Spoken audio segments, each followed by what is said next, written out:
Informasi selanjutnya, Saudara. Aktivitas Merapi masih tinggi. Pemantauan terus dilakukan selama 24 jam dari sejumlah lokasi.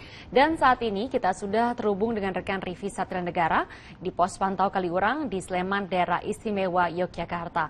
Rivi, bagaimana kondisi Merapi siang ini?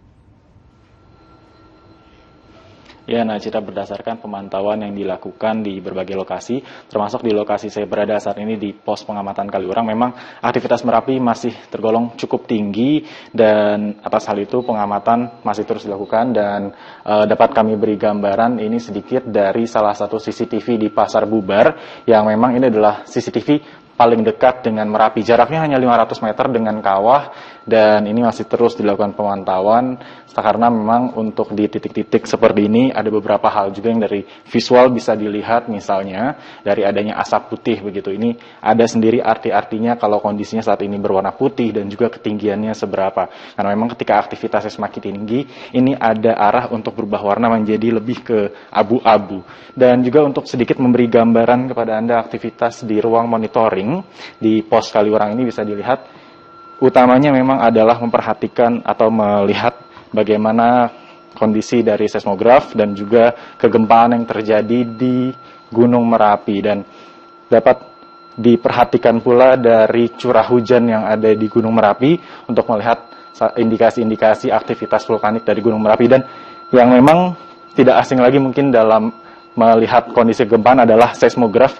Ini bisa dilihat di sebelah saya bagaimana seismograf ini masih terus mengeluarkan suara. Untuk memberi gambaran sedikit, dapat kami beri gambaran suaranya. Ini bila aktivitas menjadi lebih meningkat, akan ada suara yang lebih melengking gitu dan lebih cepat. Itu memperlihatkan jenis-jenis kegempaan yang juga berbeda. Di sini ada gempa guguran, ada juga gempa hembusan, ada gempa dangkal dan juga gempa vulkanik. Dan memang pemantauan masih terus dilakukan untuk saat ini. Dari segi levelnya masih siaga. Dari BPPTKG belum ada rencana untuk meningkatkan status, meski dari 2 minggu lah ini sudah ada status siaga di Merapi ini. Ada peningkatan aktivitas pada minggu kedua, ini sempat disampaikan, namun untuk kondisinya sendiri masih pada level siaga. Dan untuk warga yang berada pada radius atau di kawasan rawan bencana 3, ini sudah diarahkan untuk mengungsi, termasuk di Magelang dan juga di kawasan lain, seperti di Sleman ini. Untuk saat ini sekian, Nacita, kembali ke studio.